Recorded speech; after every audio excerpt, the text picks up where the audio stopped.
Hi everyone, and welcome to this CDT webinar. I am Wafa Erzala, and I am the market manager for Sebia. I will be the moderator for this today's session webinar. We will answer as many questions as you have time for at the end of this presentation. And for that, we ask you to ask a question in the question tab on the right of your screen. Доброго дня, вітаю всіх на цьому семінарі, присвяченому питанню CDT. І мене звати пані Хавелін. Я є менеджером компанії Sebia. Хотіла вам повідомити, що це буде цікавий і плідний семінар. І, сподіваюсь, і також, будь ласка, підготуйтесь, занотовуйте питання, які ви хочете задати потім спікеру вже наприкінці нашого заходу. Okay. So we are very happy to have you to do this webinar in Ukraine, and you are many to be connected to this webinar, so thank you very much. We also want to thank the Ministry of Health in Ukraine. They are at the origin of this initiative, and also I want also to thank our great partner in Ukraine, Dialogue Diagnostic, sorry. So Victor, for this great collaboration that we have together and for the communication of this webinar. So Victor, if you want to say some words. Hello.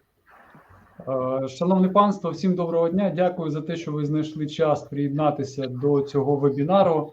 Вважаю, що ми з вами робимо цікаву справу. Ви дізнаєтеся більше про такий серйозний, чутливий, важливий маркер CDT, який допомагає в роботі вашої служби. Я тут є і в чаті, і можна ставити питання.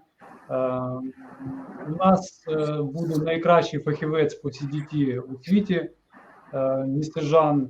Тому пропоную вам використовувати цю нагоду і максимально отримати відповіді на всі питання, які можуть вас турбувати. Дякую. Great. Thank you, Victor. I didn't understand everything, but you spoke about Mr. Jean Deenmamode. So thank you for that. So this webinar will be split in two parts. The first one will be conducted by Mr. Jean Deenmamode, and we are very pleased to have him with us.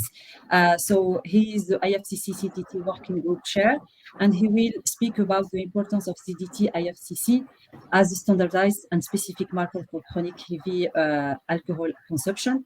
And then we will have also the opportunity to have with us Raphael Kesh, who is our global market manager for CDT, and who will speak about the implementation of CDT tests in Europe and outside of Europe. Отже, вітаю всіх. Я так розумію, пан Віктор говорив українською. Я, в принципі, нічого майже не зрозумів, але зрозуміло, що що він говорив про тему сьогоднішнього зустрічі. Отже, сьогоднішня зустріч, вона буде, в принципі, розбита на дві частини.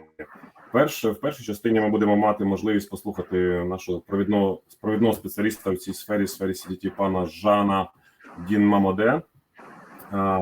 Він буде говорити про важливість CDT IFCC як стандартизованого та специфічного маркера хронічного надмірного вживання алкоголю. Після цього, в принципі, у нас буде друга частина нашого заходу, де буде можливість поспілкуватися, послухати пана Рафаеля, який займає посаду менеджера з глобальних питань в нашій компанії. Також ви зможете задати йому питання і поспілкуватися на тему CDT. So please, Jean, you may start your presentation. Thank you. Пане Жане, ви можете, в принципі, починати свою презентацію. This is my Google Ukrainian. Доброго ранку з Лондона. Мене звати Jean Deenmamode. Для мене велика приємність і честь виступати сьогодні з презентацією CDT. I hope that was all right. Excellent. So, thank you. I shall now take you on who I am, and I will also take you on a journey with CDT.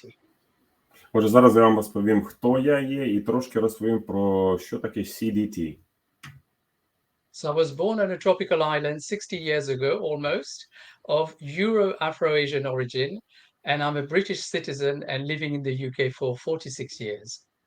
Я народився на тропічному острові майже 60 років тому. Я є євро-афроазійського походження і є громадянином Великобританії та проживаю в Лондоні вже майже протягом 46 років. So my qualifications, I have a technical diploma in biomedical science, then a bachelor's degree in biochemistry, and a master's degree in clinical biochemistry.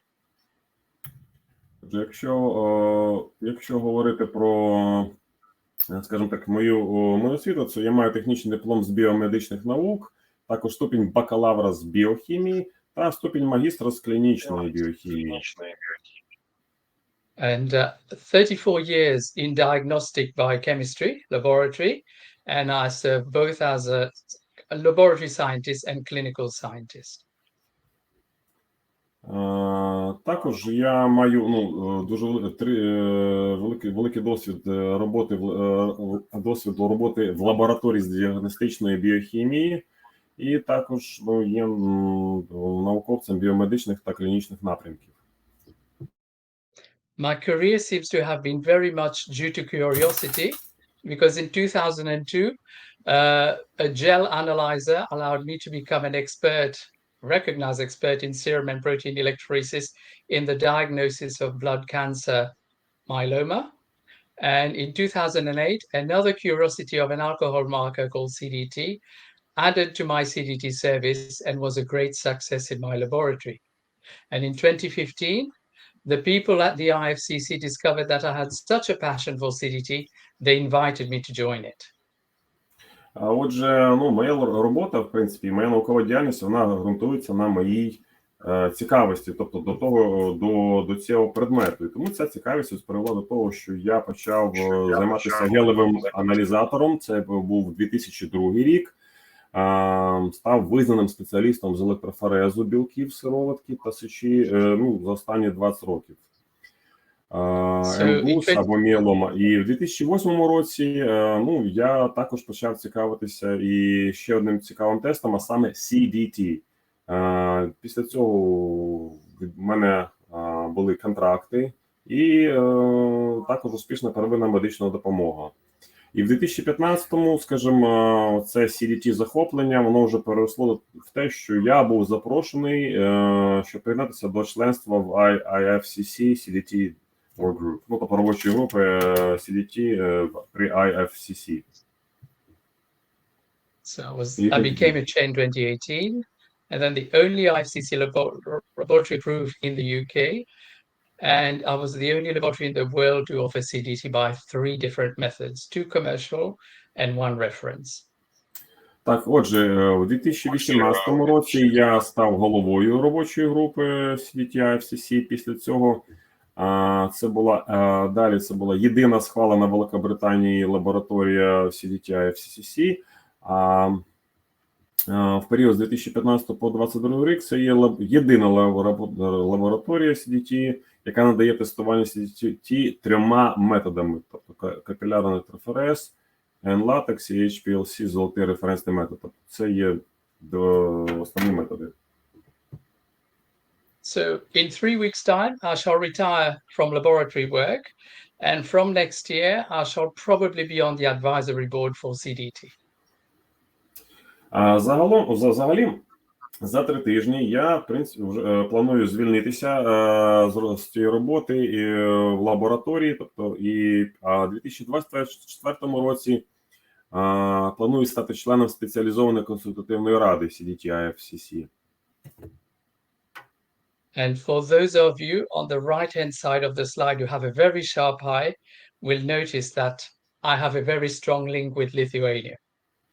Так, якщо уважно подивитись на ось цей слайд, то в правому верхньому кутку ви побачите ось герб, і ви зрозумієте, що я маю дуже тісні зв'язки з Литвою. 33 years, in fact. 33 роки, да, я одружений. So I'll take you on a journey now to start with alcohol. So those of you in psychiatry will know that it's a psychoactive substance, and it depends on producing properties that has been widely used in many cultures for centuries. Да, зараз я хотів би тоді зробити невелику лекцію про алкоголь. І отже, як ми знаємо, алкоголь – це є психоактивна речовина. І ті властивості, що викликають залежність, вони дуже широко використовувалися в різних культурах протягом багатьох років історії людства. And we know that the harmful use of alcohol has large impact in societies, and the environment factors such as economy, culture, the availability of alcohol, level and effectiveness of the policies are all relevant factors in explaining the differences and trends related to harm. But also, I must add, in the last few years, COVID has been a major factor because of the isolation people had to undertake. The economic crisis this year in the UK has caused an alcohol problem. And of course, in your part of the world, we should always remember that the events happening now will have many people suffering from some sort of traumatic stress. So that will impact on alcohol consumption also. Okay. Так, взагалі, зазвичай надмірне вживання алкоголю, воно викликає великі значні захворювання, соціальні та економічні проблеми у суспільствах. І це спричинено ось такими факторами середовища, а саме економічної кризи, занепад економічного розвитку, це впливає на культуру, також наявність алкоголю в доступі, рівень та ефективність алкогольної політики. Все це от є важливими чинниками, які можуть пояснити відмінностей та історичних тенденцій споживання алкоголю та пов'язаної з ним шкоди.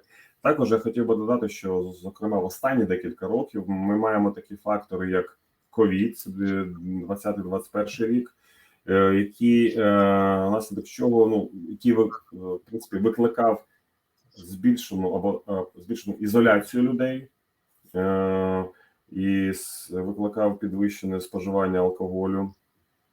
Економічна криза в Великобританії також стала таким тригером, який спричинив більше споживання спиртного в Великобританії.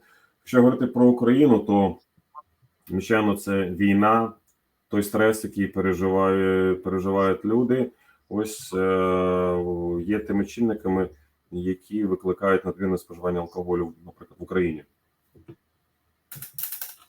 The toxic effects of alcohol vary from person to person. So the sex, the weight, the rate at which it's consumed, and the total amount are influence variables.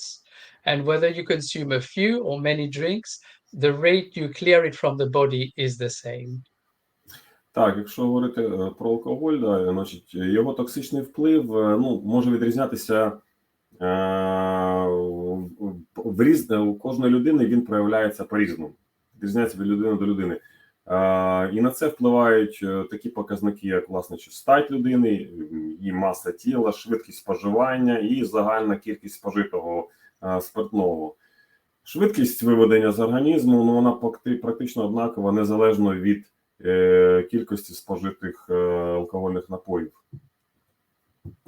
So the more alcohol you drink, the longer it takes for the body to get rid of it. And heavy drinking is considered to be more than 60 grams of alcohol per day. But I must admit, I have no vision of what this means. And a consumption of this amount for 2 weeks, continuously or more, is considered to be chronic heavy drinking. Далі. Чим більше вживається алкоголю, тим більше потрібно часу організму, щоб вивести його, або позбутися його. Далі, сильним вживанням або надмірним вживанням алкоголю вважається 60 грамів спиртного на день. Чесно кажучи, я навіть не знаю, як це проілюструвати, або що це означає.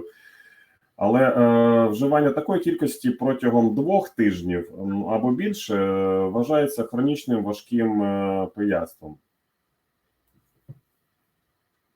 So many countries use blood alcohol concentration or blood alcohol level, BAC or BAL, and which is expressed as a mass of alcohol per volume or mass of blood. But the problem is that there are different units used globally. Якщо говорити про вимірювання, наприклад, спиртного, то, наприклад, якщо ми хочемо говорити про концентрацію алкоголю в крові, тут використовуються такі індекси, як BAC, або концентрація алкоголю в крові, BAC або BL. Далі, BAC-BL – це виражається як маса алкоголю на об'єм або масу крові. І, знову ж таки, проблема ось з цими показниками полягає в тому, що в різних країнах використовуються різні одиниці вимірювання. So, in the body, alcohol or ethanol is metabolized to a compound acetaldehyde by the enzyme alcohol dehydrogenase, which is very important because there is a problem in the Chinese population where this enzyme lacks, and you cannot make it work faster. Так, якщо говорити про метаболізм і перероблення, скажімо, алкоголю в тілі людини, то етиловий спирт або етанол перетвориться в ацетальдегід, і далі вже в оцтову кислоту, і тут основну роль грає АДШ, або також основний фермент – це алкоголь дегідрогеназу. Суть, але є такий момент, що, наприклад, у представників Південно-Східної Азії, або азійських, скажімо, ось цей фермент, він недостатньо присутній в організмі, може бути навіть відсутній. So, an institution from Wisconsin in the US illustrates the effect on responses using this BAC and BAL scale. And this doesn't actually apply to drivers only, but it gives you an idea that if you start from the bottom, you can see that as the values go red, the effect on the brain is affected. Так, одна з наукових установ в штаті Вісконсін проілюструвала вплив реакції організму на алкоголь за допомогою шкали BAC-BL. Ось ця шкала, вона не обов'язково, чи ця оцінка не обов'язково стосується лише водіння автомобіля. Отже, якщо ми подивимося ось на цей стовпчик, на цю шкалу, і будемо рухатися знизу вверх, тобто від темних чорного, синього кольору до червоного, ми бачимо, наскільки зростає вплив алкоголю на роботу центральної нервової системи. Now, the next few slides will show you the report from the World Health Organization on alcohol, which they found in 2016. So it dates back a few years, but it's very important to see the trend of alcohol. So the darker the blue in this map, the more alcohol is consumed. And of course, you can spot where Ukraine is. Ось на цьому слайді показане споживання спиртного на душу населення. Ці дані у нас відповідають ситуації станом на 2016 рік. Так, дані, можливо, не самі свіжі, але, в принципі, вони показують загальну тенденцію. І ось тут, чим темніша територія, тим більше алкоголю споживається на цій території або в цій державі на душу населення. And this is a representation of what they did. They split the different regions from left, Africa, America, Eastern Mediterranean, Europe, Southeast Asia, and Western Pacific. And you can compare, for example, Africa with Southeast Asia. They consume other types of spirits in yellow, but Asia consumes a lot of actual spirits. And then if you look at Europe, there's quite a balance between the types of drinks consumed. Так, якщо ми подивимося на цю табличку, вона показує споживання спиртного в розрізі різних алкогольних напоїв і в різних регіонах землі. Тут у нас представлена Африка, Америка, Європа, Східно-Середземноморський регіон, Південно-Східна Азія та Західний Тихоокеанський регіон. І ось ми бачимо, що, наприклад, в Європі, наприклад, більш-менш збалансоване споживання різних видів алкоголю. Наприклад, в Азії більше споживається цих напоїв з великим вмістом спиртного. Ось, тобто ось ця табличка показує різні типи споживання алкоголю в різних регіонах землі. This is the prediction until 2025, where the yellow line shows where Europe is, which remains stable but elevated. The green and light orange lines, interestingly, are Southeast Asia and West Pacific, where alcohol consumption will increase. But overall, the purple line, which is for the world, that will indicate an increase in consumption up to 2025. Наступний слайд, він показує прогноз споживання алкоголю в період до 2025 року. Значить, на даному ми бачимо, що, наприклад, ми бачимо, що споживання алкоголю в глобальному масштабі, воно буде поступово збільшуватися. В Європі рівень споживання він буде залишатися, він є високим, але залишатиметься стабільним, тобто без змін. Зростання буде відбуватися в основному в Південно-Східній Азії та Західно-Тихоокеанському регіоні. And maybe until last year, this was what the WHO reported on the consumption in Ukraine, where generally you had 52% of spirits. And if you look at the red circle at the bottom, you will find that both sexes consume on average about 14 liters of alcohol per capita in 2016. Да, ось цей слайд він показує споживання спиртних напоїв в Україні. Тут у нас дані за 2016 рік, і ми бачимо, що значить, обидві статі, чоловіки і жінки, в принципі, в середньому споживають порядка 14 літрів спиртних напоїв на душу населення. And for example, if you compare with Poland, you will find that they consume more beer, and between the sexes, it's 17 liters per capita. So there is a difference per country. Якщо ми подивимось на, наприклад, Польщу, ось справа представлена, то ми бачимо, що є тут певна відмінність. Тобто тут поляки споживають більше пива, ніж там важких алкогольних напоїв. І споживання тут становить порядка 17 літрів на душу населення. Now, the next slide has a lot of information, but I just want you to concentrate on the red circles and arrows, where the red circle shows AAF and AAD. Так, ось тут цей слайд вже більш детально розписується споживання спиртного в Україні. Я хотів би, щоб ви особливу увагу звернули на червоні кола та на червоні стрілки, тобто які стосуються значить, даних коефіцієнтів AAF та AAD. So it's alcohol attributed factors. You will notice that liver cirrhosis and road traffic injuries are predominating between men and women for AAF, but alarmingly for AAD, the number of people who suffer from alcohol problems are liver cirrhosis and cancer. Да, значить, прошу звернути увагу все-таки на цифри відсотків у фракціях, що відносяться до алкоголю, щодо цирозу печінки, дорожньо-транспортних травм та раку. Якщо говорити про кількість смертей, пов'язаних з алкоголем, тобто показник AED, він вказує на тривожні ось цифри, пов'язані з цирозом печінки та раком.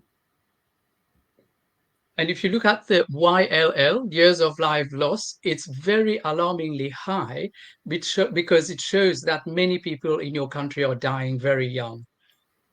Також, ви знаєте, особливе занепокоєння викликає показник YL, тобто кількість втрачених років життя, пов'язана з передчасною смертю. Тобто це означає, що в Україні дуже велика кількість людей помирають у молодому віці. And if you look at the policies where the arrows are, I'm sure this will change, but there's no policy at the moment recorded by the WHO. You have a very good BAC criteria. And at the moment, in terms of government and support, hopefully this is on a change for your country. Але якщо ми подивимося, скажімо так, те, що стосується розділу цього звіту або цієї таблиці, які стосуються програмних документів та втручань або інтервенцій, то Да, ми бачимо, що у нас є такий показник, як BAC, і він свідчить про те, що ситуація все-таки буде покращується в цій сфері. And just a quick comparison for Poland, you will notice that liver cirrhosis is very predominant, as well as road traffic accidents for AAF. But the number of people who suffer from AAD are high in liver cirrhosis and cancer also. And again, the people die relatively young. Якщо ми подивимося на Польщу, да, і ось на показники AAF, то там також дуже великий відсоток, скажімо,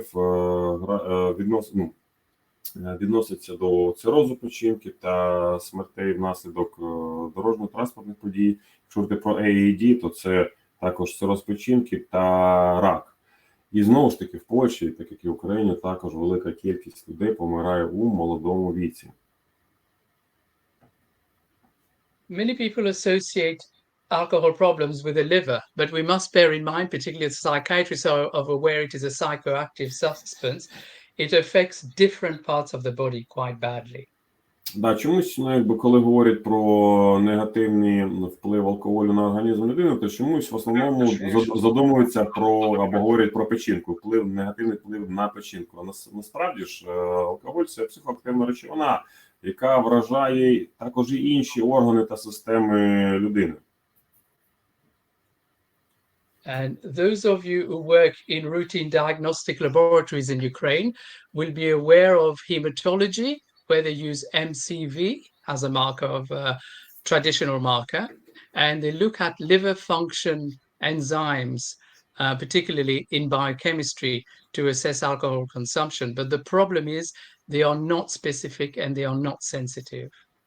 Для тих з вас, хто працюють, скажімо, в лабораторіях, я думаю, ви часто стикалися з таким поняттям, як MCV, тобто печінкові проби, і ось ми бачимо різні печінкові проби представлені на цьому слайді. Але я хочу сказати, що вони не є, скажімо, дуже показовими і не відображають реальну ситуацію, яка стосується зловживання алкоголем тієї чи іншої людини. The next slide illustrates a simple representation of what I did.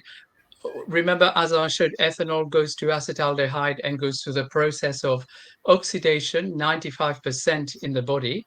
Less than 5% is excreted, and non-oxidative process is less than 1%.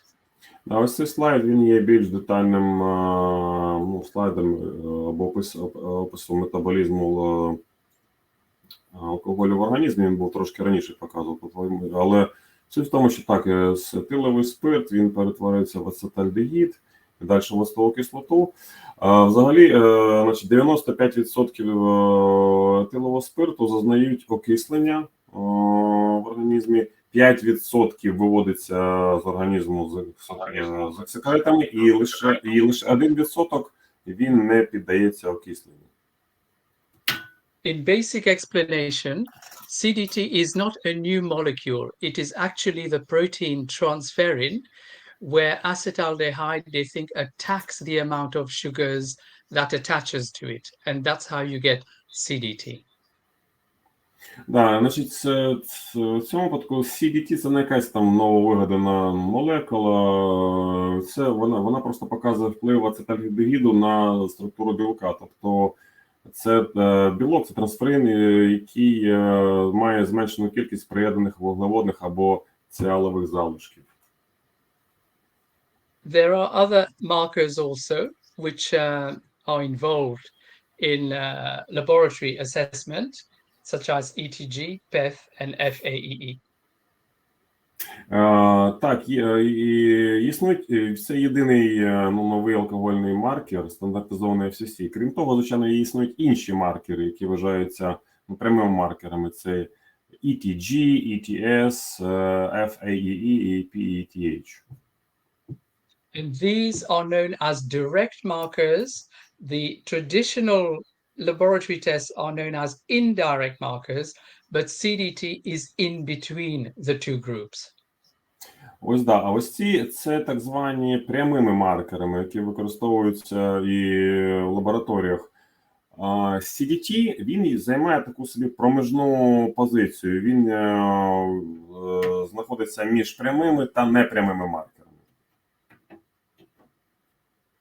So transferrin has its association with carrying iron for the hemoglobin, but it was in the mid-1970s that somebody in Sweden looked at the profile of serum and cerebrospinal fluid and found these elevations of these carbohydrate deficient transferrins. Отже, CDT – це є трансферин, це основний транспортний глікопротеїн заліза у організмі людини. Всередині 70-х років шведські дослідники побачили, продемонстрували, що тимчасова зміна профілю глікоформи трансферину в сироватці крові та спинномозковій рідині пов'язана з тривалим вживанням алкоголю. And this is a representation of the same molecule transferrin with the different amount of carbohydrates attached to it. Але це те ж саме представлення, скажімо, молекули, тільки з меншою кількістю вже приєднаних молекул вуглеводнів до неї. And tetracyclotransferrin, which is 4 groups attached to it, is the most common. І самим розповсюдженим тут є з тих 4, з 5, вірніше, це є тетрасіалотрансферин. So, originally, CDT was the sum of acylo, dicylo, and monocylo. So that's no transferrin, 2 transferrins, and one, carbohydrate group, and 2, 1, and 0 attached to transferrin. That was the old CDT. CDT це фактично є як сума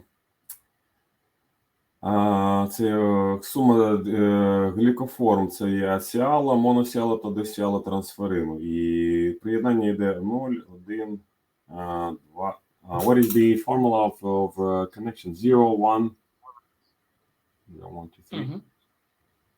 And the CDT IFCC, which is very important because that's the one which is recognized globally, is dicylotransferrin only.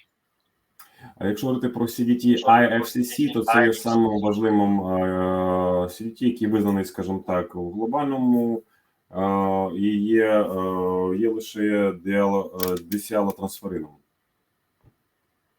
Now, what is so good about CDT is that it has a half-life of 10 to 14 days. So it is a good retrospective marker. Що цінного ось в CDT, це те, що він має його період напіввиведення або напіврозпаду становить 10-14 днів. І це гарний ретроспективний маркер. So instead of grams of alcohol, if you tell me you drink 2 cans of beer or half a bottle of wine or 120 ml of spirits for 2 weeks or 7 to 10 days, that will relate to almost chronic drinking. Так, і ось він є гарним показником, тому що якщо ви скажете мені, що, наприклад, ви споживаєте щодня не менше 50 грамів спиртного, або 2 банки пива, або пів пляшки вина, або 120 мілілітрів міцного алкоголю протягом 7-10 днів, цього достатньо сказати, щоб підвищити рівень CDT вище межі, і що ви є, скажімо, ви зловживаєте спиртними напоями. And it is possible that we know somebody who falls in that group. Да, і ми тоді можемо показати, по цьому можемо сказати, що хтось, наприклад, відноситься до цієї групи людей, по цьому маркеру. So because it is very specific, there are no false positive.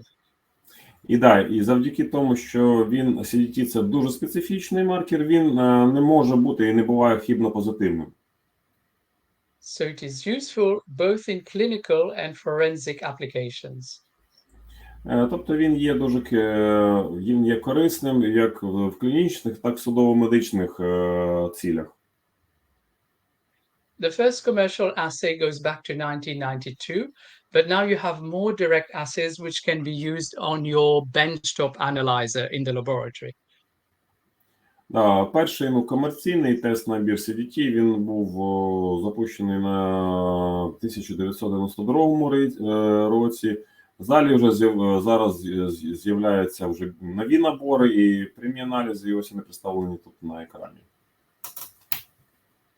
The problem was that many groups or commercial companies were using different forms of CDT in their assay. So we were getting very different results. And this is an example. Проблема в тому, що просто різні компанії, різні підприємства використовували різні, скажімо так би мовити, форми чи методи CDT, тому результати у всіх відрізнялися. And if you look at this, therefore there were different commercial cutoffs, and that wasn't accepted by physicians and forensics experts. Тут ми бачимо різні, скажімо так, порогові значення, але вони не були, скажімо, сприйняті медиками або судмедекспертами. So in true British fashion, we keep calm and carry on. Отже, ми продовжуємо і далі. In 2005, the IFCC asked a working group to be formed because CDT was such a good marker. Отже, в 2005 році IFCC просить робочу групу стандартизувати CDT, тому що це був дуже гарний і специфічний маркер. Now, for those of you who are not aware what the IFCC is, you can go on the website, which is at the bottom of this slide. But anyone working in a laboratory doing routine biochemistry tests, all your tests would have been cleared by the IFCC. This is how important it is. Можливо, якщо ви знаєте, що таке IFCC, ви, в принципі, можете зайти ось за посиланням внизу цього слайда, ifcc.org, і почитати більш детально, але, в принципі, ті, хто працюють на постійній основі, проводять постійні тести в лабораторіях, тобто всі ваші тести, вони пройшли стандартизацію або сертифікацію або дозвіл на використання IFCC. Ось тому вона є такою важливою організацією. And if you go on the IFCC working group webpage, you will see the working group CDT and the people who are in it from different countries. Якщо ви зайдете на сторінку робочої групи, working group IFCC, то ви побачите, що хто входить в склад цієї робочої групи. І тут представлені люди з різних країн світу. Now, the IFCC needs to define what to measure, when to measure, what's the goal method, and how to create a network to make sure that the method remains a goal method. І тому задача робочої групи це визначити, як вимірювати, наприклад, який золотий метод для цього вимірювання треба вжити, і, скажімо так, як добитися повторності результатів. And for this reason, that's why disilotransphorin was chosen as the only marker for heavy alcohol, because the other components were giving false results. Ось саме для цього був вибраний дисіалотрансферин, тому що всі інші, наприклад, форми, вони давали не завжди точні результати. And this slide shows you the yellow bars, which are the methods before they were compared for the IFCC. And on comparison, the blue bars show you how good the methods are close to the reference method. Ось тут на цьому слайді ми бачимо жовті та сині стовпці. Жовті стовпці – це, скажімо так, оригінальні, тобто початкові результати CDT, які до того, як вони були стандартизовані IFCC. Справа ми бачимо сині стовпчики, і це вже є наші стандартизовані результати, і бачимо, ось наскільки вони є близькі до еталонного або референсного рівня. Therefore, in 2017, the new name approved was CDT IFCC. So that's what you should be measuring in your laboratory. Ось саме для цього в 2017 році був скажімо так, стандартизований або розроблений новий метод CDT IFCC. І саме його ви повинні використовувати в своїх лабораторіях. So there's only one clinical global cutoff limit or upper reference limit, which is 1.7%. That's everywhere in the world. And also for forensic purposes, a level above 2% confirms that the person is definitely positive for alcohol consumption, chronic alcohol consumption.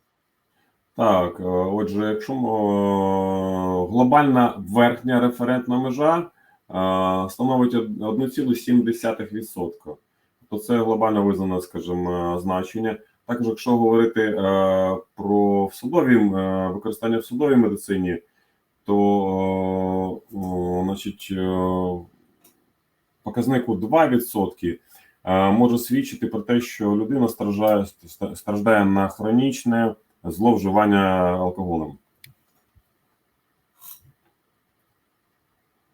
So the type of sample, you need venous serum, which is very easy to obtain. And the stability is at room temperature 5 days. That may be changed to 30 hours in the future.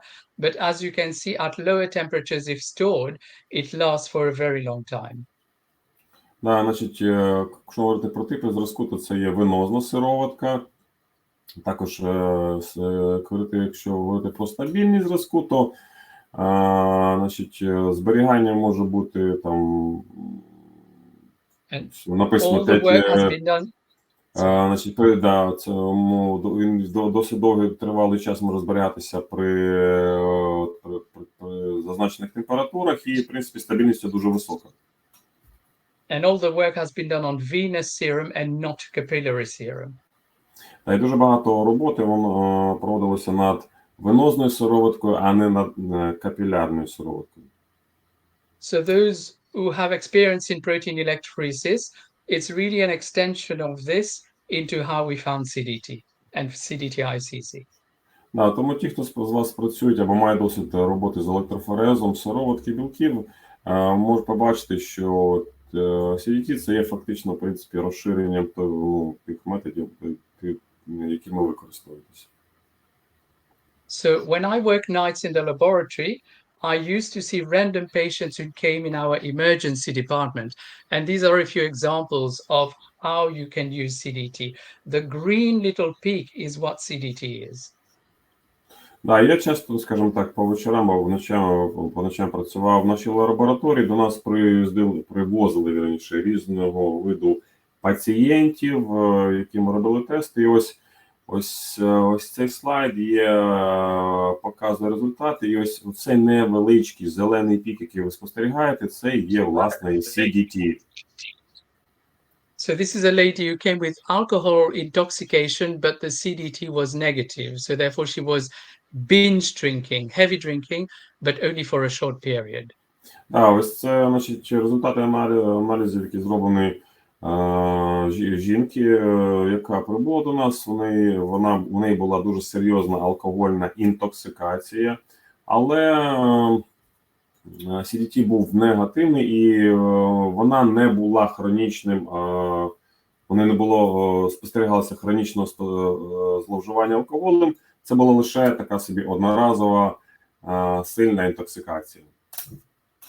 And in this case, for the psychiatrists and family doctors, you normally have patients presenting with not speaking, strange behavior, history of depression, no alcohol in the blood, but the CDT is positive. That's chronic drinking. Так, але часто буває, що, наприклад, якщо говорити про там лікарів, психотерапевтів, психіатрів, часто приходять пацієнти, які, в принципі, мають розлад з мовленням, в поведінці, але в крові немає жодних ознак алкоголю. Але якщо ми візьмемо тест на CDT, то він буде позитивним. А що це означає? Що людина протягом довгого часу зловживає спиртними напоями. And I think it's very important to measure CDT in the emergency department because people will keep coming to the emergency department with drinking problems, but the solution is never there. So a CDT result provides a black and white answer for both the carer and the patient. And it's cost effective. Да, CDT, є дуже,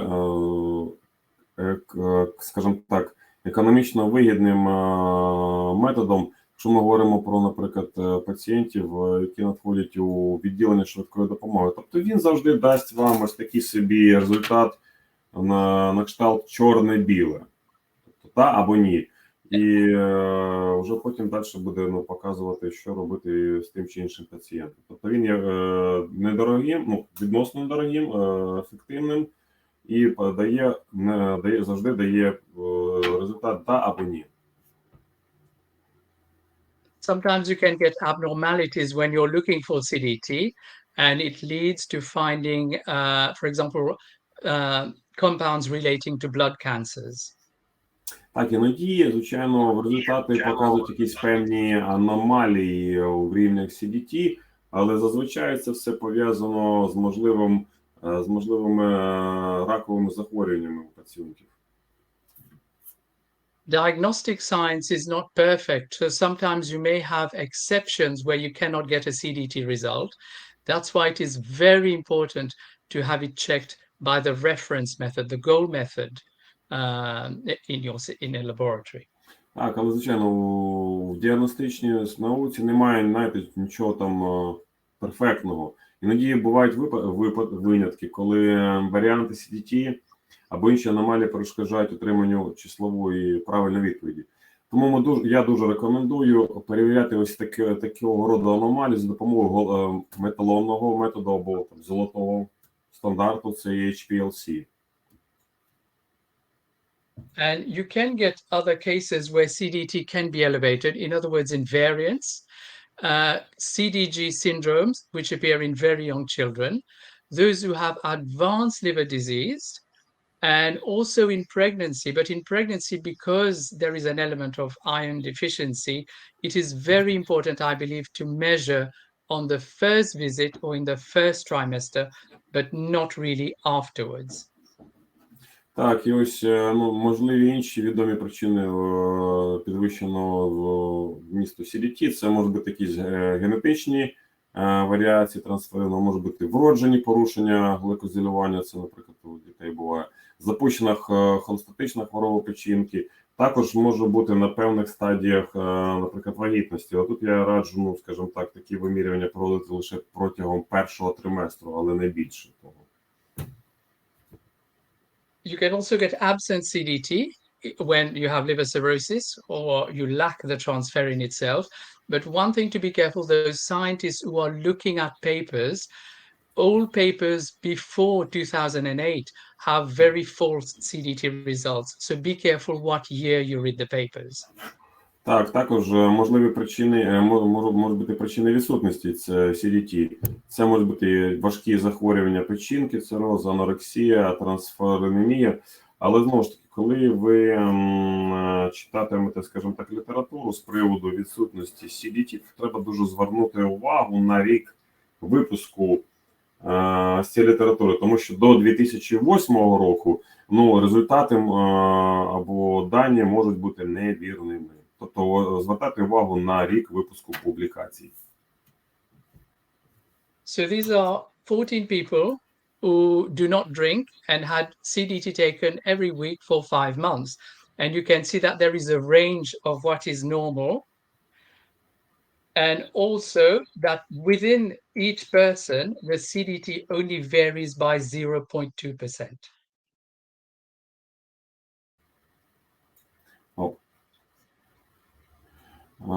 Отже, зараз ми бачимо, скажімо, результати дослідження в групі 14 осіб, які не вживали алкоголь, і їм робили постійні або серійні щотижневі вибірки протягом 5 місяців. Ми спостерігаємо тут значну варіацію, розбіжність базових рівнів CDT між особами, які не вживають алкоголь. І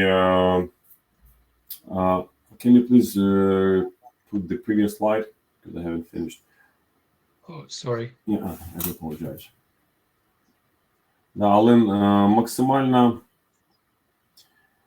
але тим не менше, за даними цього референсного методу HPLC, РМП змінювався випадковим чином у часі, але завжди був в межах 0,2% діосіалотрансферину, тобто не більше 0,2%.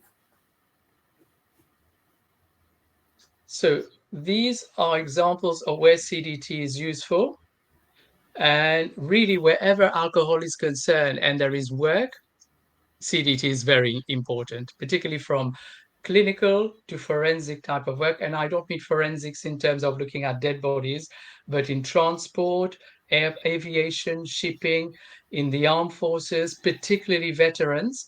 But what is important, and I think the opportunity you have in Ukraine, is you are using the right procedure for it. You're using the authorities, the diagnostic services, involvement of the IFCC people, psychiatrists, and manufacturers. This is the best way to provide a CDT service.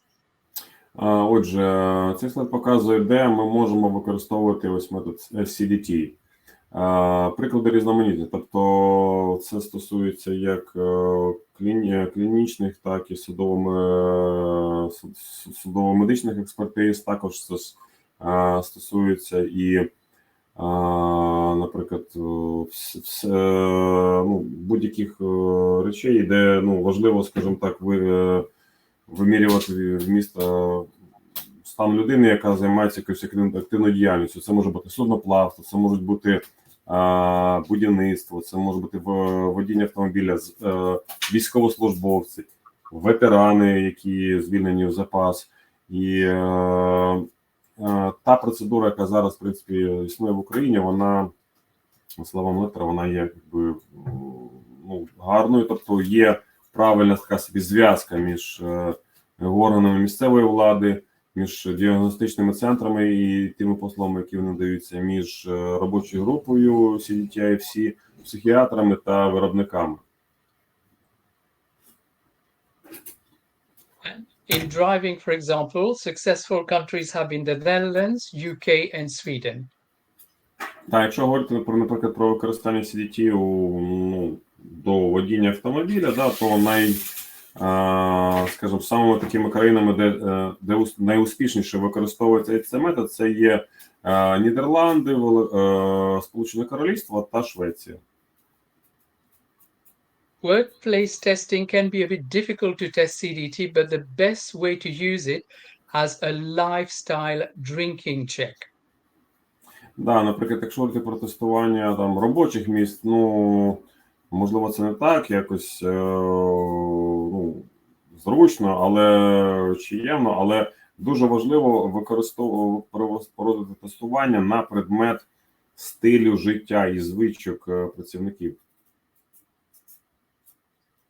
Family doctors are the best way to discover and find chronic alcoholics because they can reduce the amount of alcohol use. They can help in the reducing morbidity, death, and it can be very cost effective also. Так, і звичайно, ось цей метод, він може використовуватись також на рівні первічки, тобто первинної медичної допомоги. Тобто сімейні лікарі, вони можуть за допомогою цього методу ефективно виявляти, наприклад, зловживання алкоголем на ранній стадії, допомогти у скороченні вживанні спиртних напоїв, можуть призвести до зниження захворюваності пацієнтів. І цей метод є дуже, скажімо, економічно вигідним.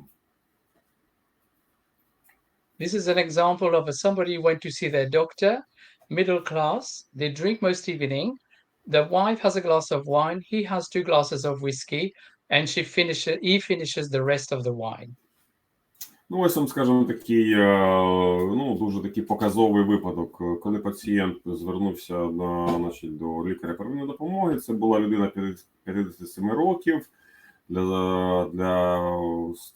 для проведення загального огляду здоров'я. Він відносився до середнього класу, випиває за вечерю майже щовечора, і він каже, що у мене дружина, там француженка, ми п'ємо вино, вона випиває келих вина, він 2-3 келиха, або там, наприклад, допиває за дружиною.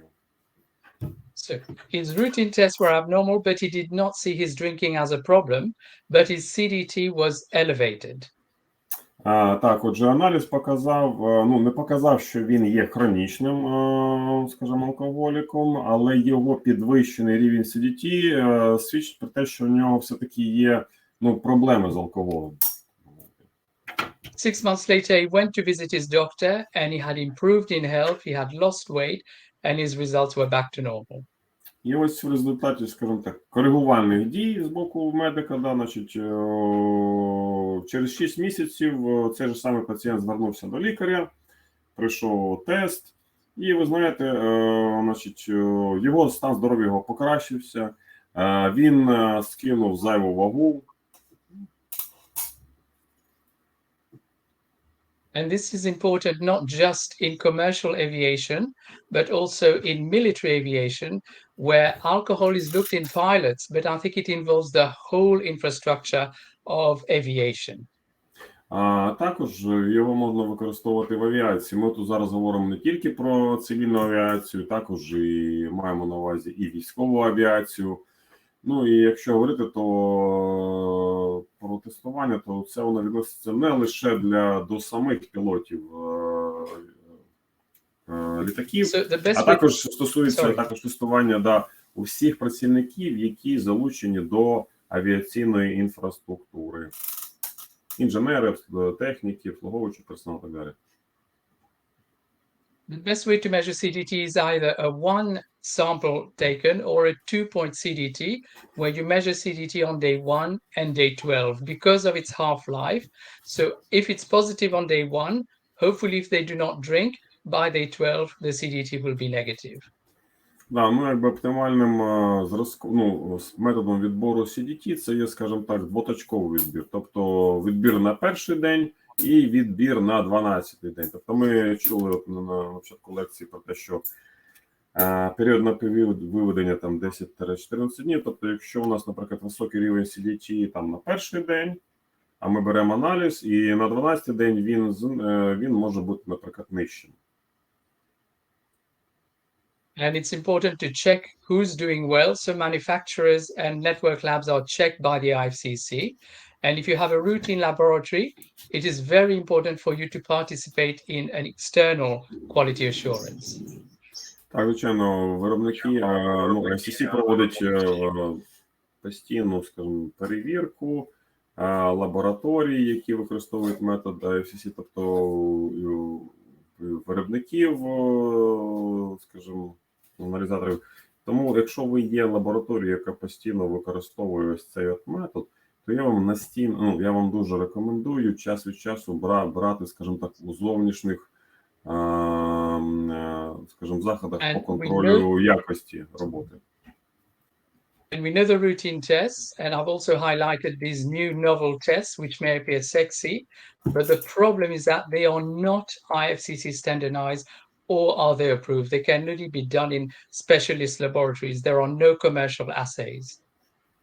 Так, от я хочу звернути вашу особливу увагу ось на ці, скажімо так, нові тести, вони такі свого роду модні, якісь новітні. Але ви повинні розуміти, що ці біомаркери, вони не є стандартизованими і не схваленими IFCC. And this is a quick representation of an aviation doctor. And if you just look at the blue line, it shows that you must measure CDT in aviation. And it doesn't apply to aviation only. Ось, наприклад, авіаційного лікаря з багаторічним досвідом тестування на біомаркери алкоголю. Ви бачите, він говорить, який біомаркер вимірюється найбільше. Ми бачимо, що в основному це CDT. Maybe one day there will be other markers, and these are just examples of what people are researching. Звичайно, нічого не стоїть на місці, скажімо, ось вам можливі майбутні маркери, які можуть використовуватися в майбутньому. So in conclusion, you have your standard LFT, but they are not specific nor sensitive. PEth is good as a low alcohol consumption level, similarly for ETG, but CDT is your best marker for heavy chronic alcohol consumption. Отже, у нас тут є декілька цих конкурентів CDT, тобто LFT, PET чи ETG, але в принципі CDT все одно є найкращим таким фактично еталонним методом, коли ми говоримо про зловживання алкоголю протягом довгого періоду часу. This was published by my colleagues in Verona, which show that car accidents and CDT are related. I do apologize. It's 12 o'clock and I need to run to the I will take over. Okay, that's fine. I'm Nearly awfully finished. sorry. I'm awfully sorry, but That's I have no to problem, go. but thank you for your help. Yeah, Yeah, you're I'm nearly welcome. finished. Absolutely welcome. Okay. Колеги, Жан показує на цьому слайді статтю, яку він підготував з колегами з Веронського університету, яка показує зв'язок між CDT та кількістю дорожньо-транспортних пригод. And you are among the first to see this title, but this is a planned publication in the coming months of the, if you like, the go-to paper for CDT. This has been going to be published by the CDT working group, and that is the title and the participant authors. And this has just been approved for the IFCC, so it's ready for submission. Тобто це дуже нова стаття, і ви перші, які бачите цей заголовок перед її публікацією в наступному місяці. Тобто у вас найсвіжіша інформація зараз. And strangely, when you will read it, you will notice that most of the information is from my presentation. І якщо ви хочете отримати цю статтю, це не проблема, то ви побачите, що більшість інформації, яка там зараз буде опублікована, вона корелює з презентацією, яку ви щойно побачили. Ну, тобто це дуже актуальна інформація для вас. And of course, we know COVID has been a big problem with alcohol consumption, particularly in the UK and I think in France and the rest of Europe. Під час коронавірусу алкоголь був проблемою, бо люди залишалися вдома і споживали більше алкоголю. And really, we know about alcohol intake as well documented, but we do not know about alcohol on contact or about people who eat a lot of fermented foods. And this was a quote I found at a metro station in the UK. Також поки недослідженим є зв'язок між споживанням ферментованої їжі, яка може мати певну кількість алкоголю. Ось, тобто це треба ще з'ясувати. So I would like to thank Sebia UK and Victor and his team at the Dialogue Diagnostics for allowing this presentation. And for those of you who are curious as to where I'm come from, the indication is at the bottom of the screen. But I practice this and I hope you can understand what I say. Ця фотографія була зроблена і в Вільнюсі Литва, у тому ж готелі, де ваш президент зупинявся на зустрічі НАТО-альянсу. And that was in May this year. Ви бачите на цьому слайді, перше внизу ліворуч, це звідки Жан походить, тобто це острів Маврикій, а друга фотографія зроблена в Вільнюсі, де наш президент був в травні цього року на зустрічі з членами НАТО. І він дякує вам велике за участь в цьому вебінарі. І я зараз запитаю, бо у нас там були деякі питання. Jean, can you please answer? There were several questions. If some of them will not still answer it. Yes, no problem. Number one question, and I must say, velike spasibi for your attention. The first one is, what biomarkers of chronic alcohol dependence can be investigated in addition to CDT? And what is their validity? So as part of this lecture, obviously, CDT, you measure for people who are drinking over at least a period of 2 weeks. You can still use gamma GT if you do not have access to other markers. But the next best marker would probably be phosphatidylethanol, PEth. The only problem is you can only measure it by LCMS-MS. and it is not a recognized, if you like, IFCC approved test. But this would be the other marker I would use with CDT. Перше питання було, які інші маркери можуть допомогти в визначенні алкогольної залежності. І Жан каже, що є ПЕФ, можете використовувати і ГГТ, але для ПЕС потрібна жидкісна хроматографія, і цей метод поки що не стандартизований IFCC, тобто от такий недолік в цьому є. Але якщо ви бачили попередні слайди, то там були перелічені багато інших варіантів маркерів, які можна використовувати і які зараз розробляються для діагностики хронічного зловживання алкоголю. Next question, I can take, yeah. So it's a case of what other conditions or, if you like, what other causes you can have a raised CDT. So as you saw in one of the slides, you can have a genetic variant which can give a misleading CDT result. So HPLC reference method, which I hope one of your laboratories will have in Ukraine eventually, will be very important by HPLC. You can have congenital disease, but that's in children. But it's sometimes people who have advanced liver disease can have elevated CDT because they cannot sometimes clear the CDT or have the CDT metabolized by the damaged liver. So these are really the conditions. But as far as we know, normal medication does not affect CDT. Друге питання було, які інші стани можуть спровокувати підвищений рівень CDT. Точно не впливає прийом ліків, не впливає. Можуть впливати захворювання печінки і можуть впливати певні генетичні захворювання, які пов'язані з збільшенням варіантів трансферину.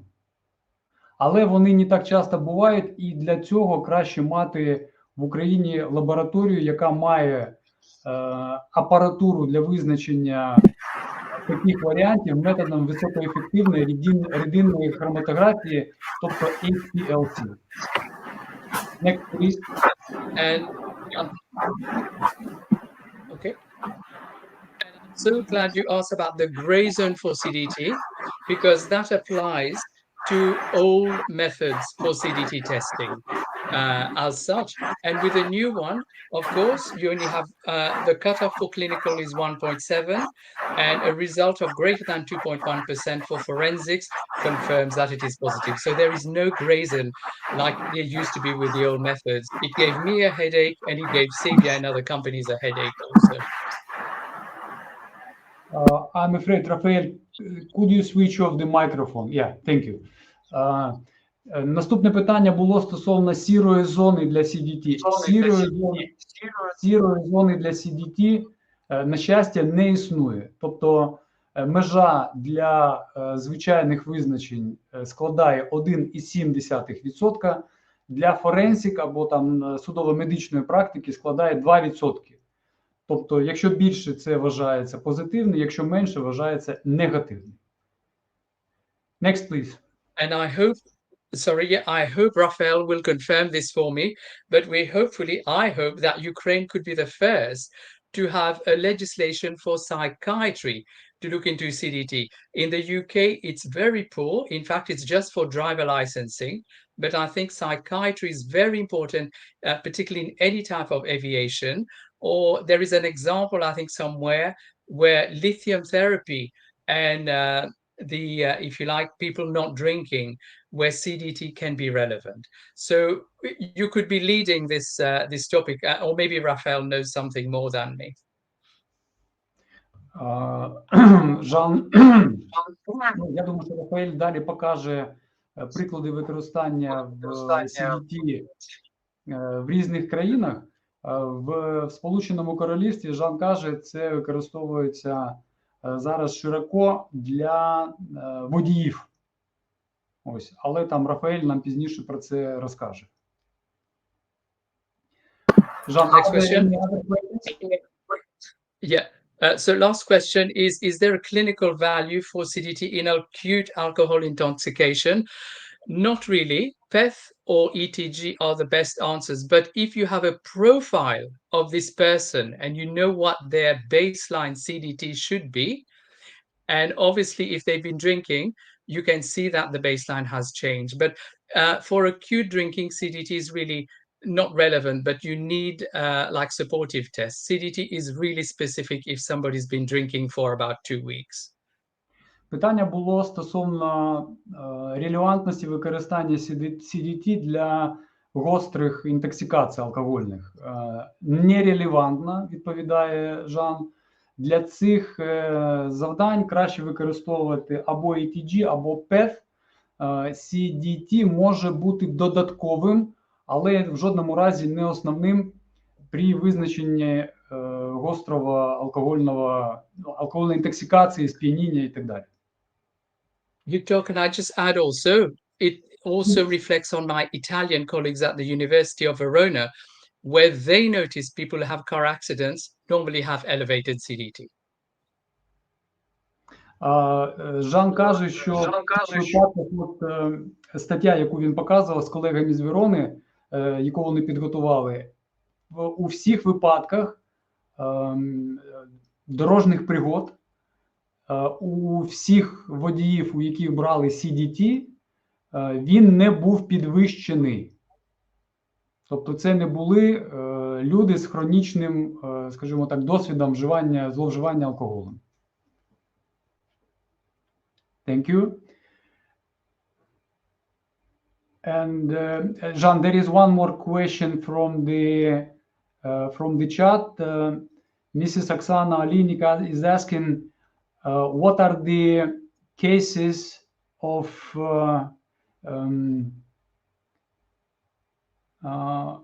court cases, to translate it correctly? Any examples of court cases related to CDT? Court cases. They are not published, but I'm aware myself of people who have challenged the CDT results against, if you like, the driver licensing agency. But in the UK, again, the Ukraine, I think, will lead on this, and Raphael will confirm this for me. I think if you do CDT IFCC, you should not have this problem. The important thing is your laboratory must have the correct way of measuring the CDT, so the right method, the right standards for measuring it. And of course, if you have IFCC, one of your laboratories has IFCC approval, that will benefit tremendously.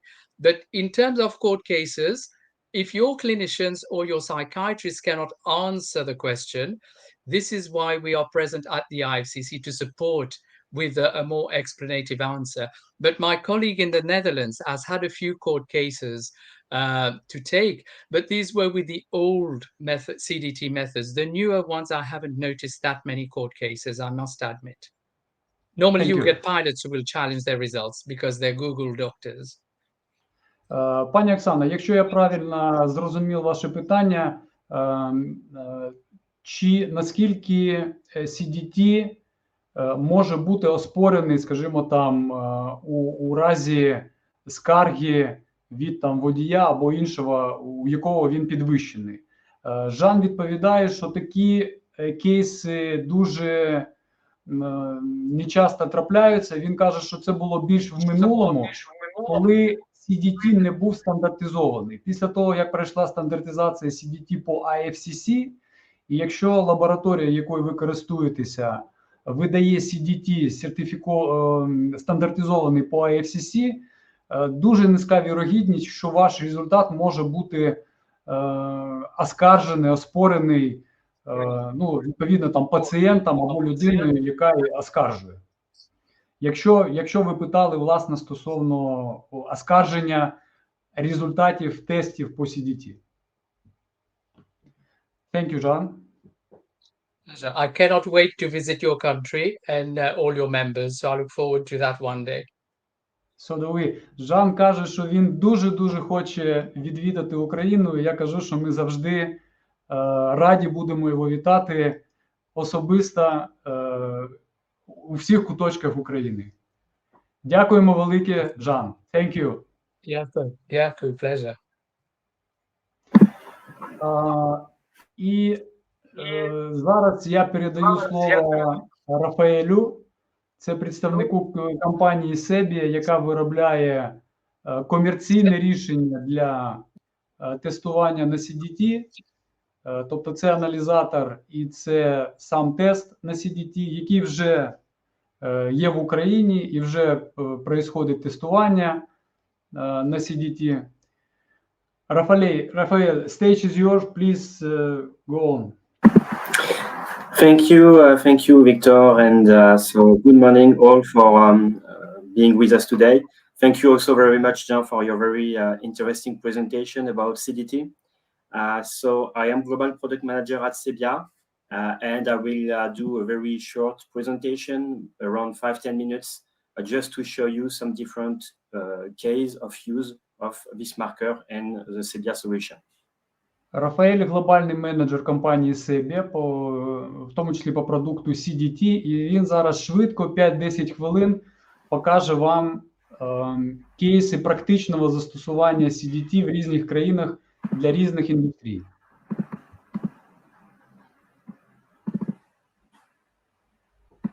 So thank you very much. So I will share the screen. So here I am going to talk today about the CDT as a very reliable marker for chronic excessive alcohol use. We have different context of use, as Jean explained, and we have different targets for using this marker. Of course, this is very important, notably for the medical use. Notably for people under with psychiatry or for transplant or for gynecology purposes. Ось ви можете побачити навіть на цьому слайді, що CDT може бути застосований в різних галузях, в різних напрямках, починаючи з медичних, в різних промислових, військових, для завдань страхування, судово-медичної експертизи і тому подібне. This is also very important, of course, for the eligibility program, notably for forensic US purposes, for the driving license. Важливо для отримання, це для отримання і водійського посвідчення, наприклад. Other application includes also the military and industry purposes, such as rail transport and air transport. Як я сказав, в армії і в інших, скажімо так, органах, пов'язаних з безпекою, да, і обороною. Транспорт, це стосується і повітряного, і залізничного транспорту, інших видів транспорту. Я думаю, що ми всі хотіли би, щоб люди, яким ми себе вручаємо, коли ми там переміщуємося різними видами транспорту, ми хотіли, щоб вони були в трезвому умі, здравій пам'яті. And so in addition to the alcoholism application, we have also non-alcoholism application for this marker, such as congenital disorder of glycosylation. Так само він використовується в неалкогольних кейсах. Це для тестів в конгенітальних генетично обумовлених захворюваннях в неонатологічній практиці.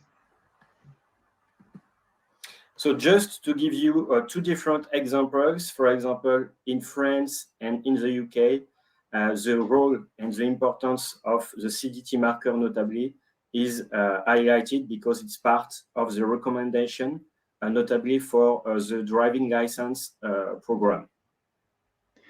Зараз їм показую два кейси, один з Франції, один з Сполученого Королівства, які ілюструють застосування CDT для водіїв, які мали проблеми під час керування і коли їм треба було отримати відновлення свого посвідчення. We have also some other application. So notably, this is the case for industries and notably for rail transport. you see that in France, for example, we have one very famous customer, one very big customer for the rail transport that is using the CDT marker in order to control the train drivers to be sure about transport safety. Наприклад, во Франції це залізнична компанія французька, швидкісна, я так розумію. У них впроваджено обов'язкове тестування персоналу, залученого до керування цими потягами для забезпечення безпечності транспортних перевезень. Another example also where the CDT is also very important is notably for the military purposes. And here you have an example in the US with some very important statistics because a very big amount of military personnel is engaged in binge drinking, as you can see, and also is drinking alcohol heavily. So this is really important to use also the CDT marker to control and to monitor the alcohol abuse for military people. Це вже дані з Сполучених Штатів Америки, де вони провели опитування і з'ясували, що є проблема у військових з вживанням алкоголя, з постійним надмірним вживанням алкоголю. We have also additional application, so notably for in the clinical settings. This is the case notably to detect the FASD, fetal alcohol syndrome disease, and a very big amount of newborns are concerned per year because we estimate that more than 130 million newborns per year are affected by fetal alcohol syndrome disease. And we have, for example, for this application, one customer in Spain using our solution and the CDT marker for this application. Так само він може бути застосований при визначенні діагностиці фетального алкогольного синдрому, який трапляється 1 на 50 до 1 на 100 тисяч випадків. І Sebia має окремого клієнта в Іспанії, який виконує тільки на цей показник 7,5 тисяч тестів на рік. Also for liver disease, the CDT marker is really important and is notably part of the European clinical practical guidelines in order to assess alcoholism before liver transplantation. Як ви бачите, во Франції перед трансплантацією печінки має бути оцінений рівень алкоголізму, відповідно, донора до такої трансплантації. Another type of very important context of use for the CDT marker is notably for life insurance. So on the left here, there is an example of an insurance policy in the US, including notably the use of CDT testing in order to define the policy rules for the people that need an insurance policy. Так само цей тест може бути використований і, зокрема, використовується в Сполучених Штатах Америки при страхових, скажімо так, рішеннях. Тобто, от ліворуч ви бачите опис відповідно кейсу і And we have, for example, important customers in the US, United States, that use the CDT marker, notably for this specific application and for insurance purposes. Відповідно, цей тест використовується при затвердженні покриття у страхових випадках в Сполучених Штатах Америки.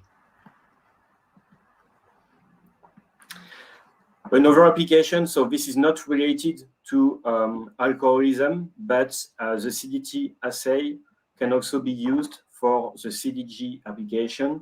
so for congenital disorder of glycosylation. And we have notably customers in Europe using the CDT solution for this specific application. Як вже попередньо було сказано, цей тест може бути використаний в неонатальній практиці для діагностики конгенітальних спадкових захворювань. І в Європі це доволі широко використовується, цей тест доволі широко використовується власне для цих завдань. So thanks to the different instruments and full offer proposed by Sebia, Sebia is able to propose different instruments in order to fit and to adapt with the laboratory needs in terms of throughput and volume of test. Тут ви можете побачити, що є різні аналізатори, які дають можливість відповідно до навантаження робити різну кількість тестів, в тому числі і CDT. Я тільки скажу, що в Україні зараз представлений тільки найменший аналізатор Мінікеп. Він доволі вже, можна сказати, що розповсюджений в Україні, можна на ньому робити і CDT.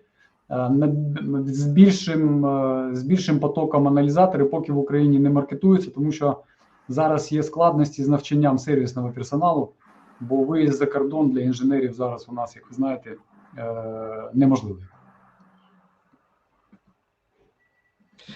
As Jean explained, it's also very important that the assay, as the certificate, this is renewed every year. Each year we receive the certification from the IFCC showing about the very strong analytical performance associated with this Sebia solution.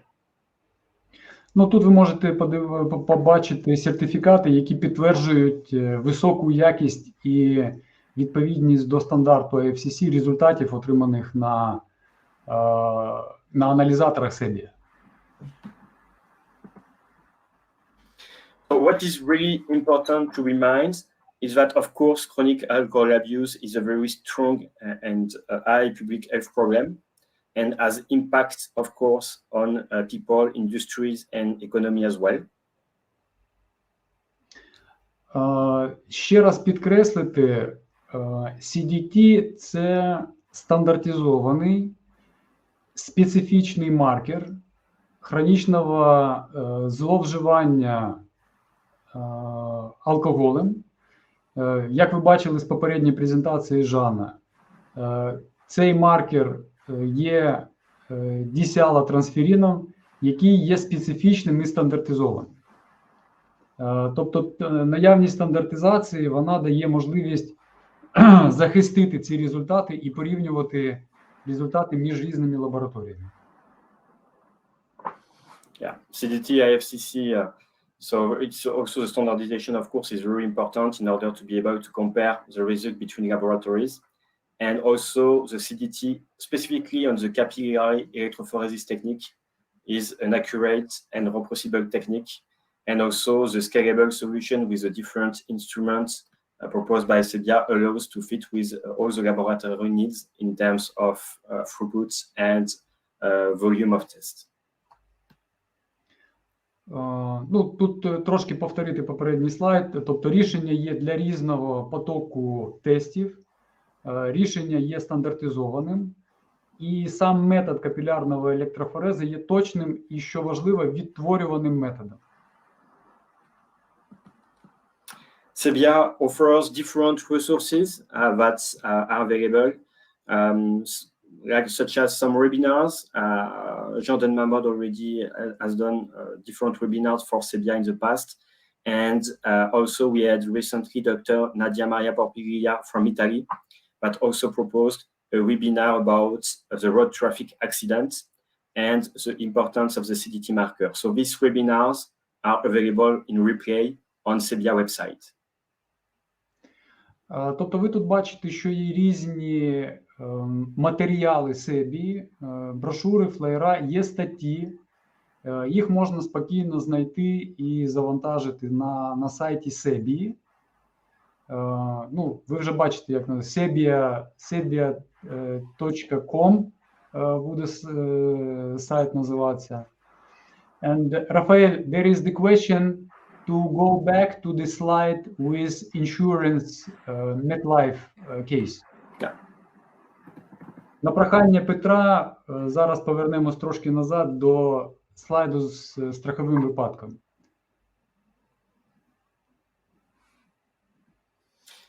So this Так, Петро зараз. Петро, ви отримаєте всі, ну тобто всі дві презентації ви отримаєте після нашого вебінару. Ви зможете спокійно ознайомитися. І у разі будь-яких питань ви спокійно можете або до нас звернутися, або до, ну, краще, можливо, до нас. Ми спершу там спробуємо допомогти, відповісти на питання. Якщо щось буде неясно, то ми завжди можемо контактувати з нашими як постачальником, так і з Жаном. Тобто тут жодних питань немає. That's okay, Rafael. We can go back and you can continue with your slide.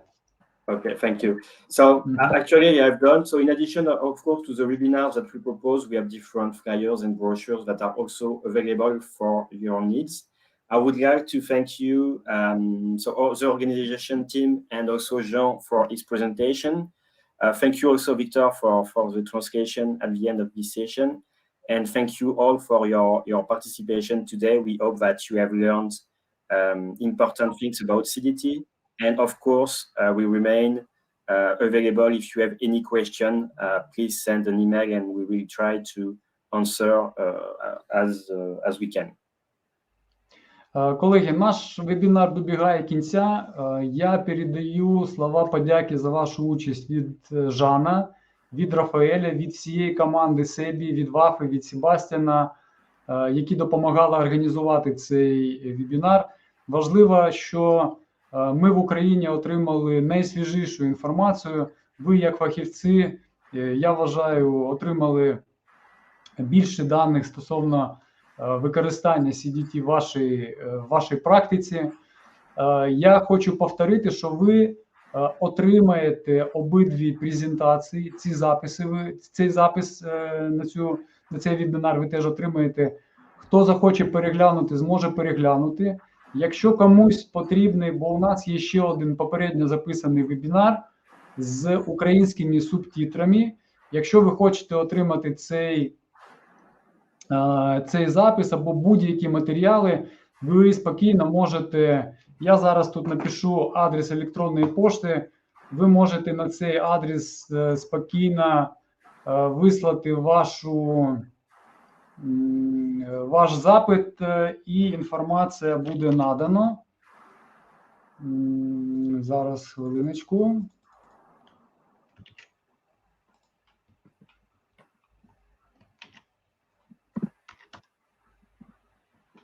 Ось адрес електронної пошти, спокійно можна всі ваші запити, всі ваші питання відправляти на цю електронну адресу. І я вас попрошу, після цього вебінару ви отримаєте посилання на форму зворотнього зв'язку. І ті, кому потрібний буде сертифікат участі в цьому вебінарі, теж, будь ласка, буде форма зворотнього зв'язку. Напишіть, ми вам підготуємо цей сертифікат і відправимо вам на узгоджену з вами адресу або на нову пошту. І ось зараз, so colleagues, I transferred your greetings to Ukrainian audience, Jean from you, Rafael from you, and Vafa and Sebastian also from you. And we thank you cordially from all the Ukrainian specialists participating in this webinar for your willingness to share the knowledge. It's very important for your dedication for the better life of people, not only with alcoholic background, but in many fields in which Sebia is active and provides solutions for healthcare. So we looking forward for new webinars with you and hope to meet you in person one day. Друзі, я подякував нашим партнерам за цей чудовий вебінар і сказав, що ми чекаємо і в Україні для особистої зустрічі, для того, щоб обмінятися досвідом. Thank you very much. So we can, I think, at this stage, Vafa, Sebastian, if you don't have anything to tell, I believe we can close the webinar. Thank you very much. Yeah, thank you very much, Victor. Thank you very much, Jean. Raphael. Thank you very much. Thank you. Look about 10 years. Thank you. Thank you. All the best. Thank you very Bye. much. Thank you, Jean. Thank you very much. Thanks. Bye. Bye bye. Have a great See you day. soon. Bye bye.